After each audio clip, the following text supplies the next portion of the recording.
materi yang ingin kami sampaikan itu terkait dengan rencana kami akan membalas surat ke Komnas HAM.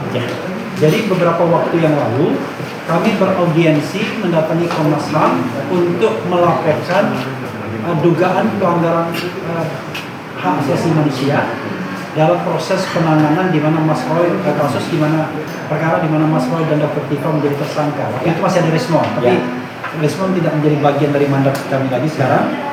Dan Komnas HAM dalam surat itu mengatakan belum ada temuan tentang pelanggaran HAM yang mereka katakan. Dan tetapi bagusnya mereka memberikan kesempatan kepada kita untuk menjawab surat mereka kalau ada temuan-temuan baru, dan kami akan menjawabnya. Akan saya sampaikan. Kemudian kita juga merencanakan surat susulan ke kejaksaan, ke kejaksaan menyusul surat kita yang sudah pernah kita sampaikan pada tanggal 21 April dan beserta audiensinya. Itu akan kita susulkan, memperkuat formil dan kemudian menambahkan hal yang sifatnya material. Berikutnya adalah yang akan kita sampaikan juga adalah temuan baru Mas Roy Suryo. Nanti beliau sendiri akan menyampaikan apakah masih terkait dengan Gajhat Adam ataukah hal yang lain ya, seperti biasanya Mas Roy selalu punya kaos apa hubungannya kita nggak tahu ya. Kemudian kita juga berencana ini menindaklanjuti surat yang pernah kita sampaikan ke Irwasum, ya, Inspektur Pengawasan Umum Mabes Polri.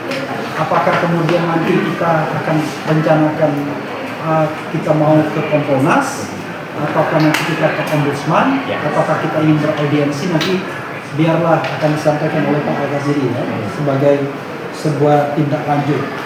Nah, kemudian berikutnya adalah kami juga punya rencana untuk menggugat atau mengajukan permohonan kepada Komisi Informasi Pusat terkait dengan 709 dokumen yang daftarnya kami minta ke Polda Metro Jaya, ke PPID itu lupa saya selalu ya. PPID Informasi dan Dokumentasi. PPI-nya apa ya? Pejabat Pengelola Informasi dan Dokumentasi.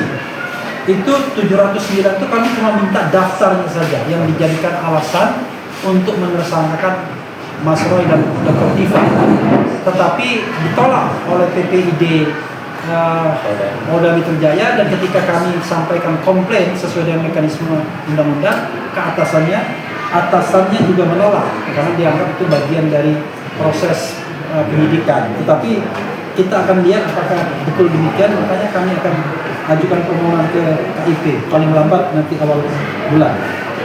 Apalagi materi yang belum disampaikan itu ya materi.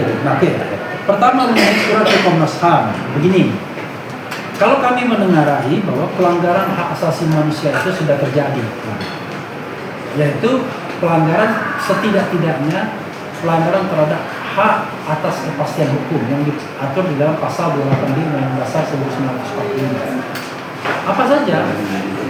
Sebagai contoh yang paling nyata adalah pelimpahan berkas perkara yang terlambatnya minta ampun tahap 2P19 dari yang harusnya diberikan waktu 14 hari, ini lewatnya nggak tahun-tahun, 70 hari.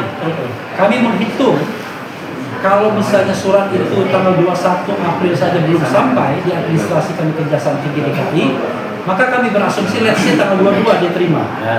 Dan kemudian kami berasumsi bahwa pengembalian dari kejaksaan kepada penyidik itu kira-kira tanggal 26-27 Januari. Dari 26 ke 27 Januari sampai ke tanggal 22 April kita menghitung 84-85 hari. Nah, kami menganggap nanti alasan kami ke Komnas HAM sudah terjadi pelanggaran hak asasi manusia berupa pelanggaran terhadap asas kepastian hukum atau legal certainty. Legal uncertainty, terjadi ketidakpastian hukum pastinya, yang kemudian kita katakan ini melanggar prinsip-prinsip konstitusional di pasal 28D Undang-Undang Dasar 1945, termasuk juga Undang-Undang 39 tahun 1999 tentang hak asasi manusia. Pelanggaran lain adalah yang sudah kami state di dalam surat kami pada Kejaksaan Tinggi adalah pelanggaran terhadap Undang-Undang Nomor 31 Tahun 2014 tentang perlindungan saksi dan korban. Pelanggaran terhadap KUHP, Kitab Undang Hukum Pidana baik KUHP yang lama, Undang-Undang Nomor 8 1981 maupun KUHP yang baru, Undang-Undang Nomor 20 tahun 2025. Dan juga kami melihat, ya, karena kita di bandara ada pengawasan itu ya. Oke, ya. Kemudian juga pelanggaran terhadap Undang-Undang Administrasi Pemerintahan, Undang-Undang Nomor 30 tahun 2014. Nah, semuanya kami anggap ada potensi yang besar untuk dikatakan sebagai pelanggaran terhadap azas kepastian hukum, di mana yang namanya kepastian hukum dan keadilan itu adalah hak konstitusional yang berasal dari hak asasi manusia tentunya yang dilindungi oleh konstitusi. Itu yang nanti kami akan rumuskan kepada Komnas HAM. Nah, mengenai yang kedua, mengenai surat susulan ke kejaksaan, kami akan menegaskan sekali lagi bahwa proses yang terjadi ini sudah melanggar hukum, sudah melanggar baik KUHP lama maupun KUHP baru. Saya tadi jemput KUHP ya, KUHP lama maupun KUHP baru. Kita Undang-Undang Hukum Acara Pidana. Karena itu kami akan mengingatkan kembali kejaksaan agar kasus ini dihentikan, khusus untuk kasus Mas Roy yang jadi tersangka dan Dr. Iva. Karena itulah mandat kami. Tetapi memang ada beda speed ya antara klaster 1 dan klaster 2. Sepanjang pengetahuan saya di klaster 1 sampai sekarang belum pernah terjadi pelimpahan, belum ada ya. Karena itu kita bicara klaster 2 saja. Sehingga kami akan tebalkan itu, termasuk juga nanti materinya.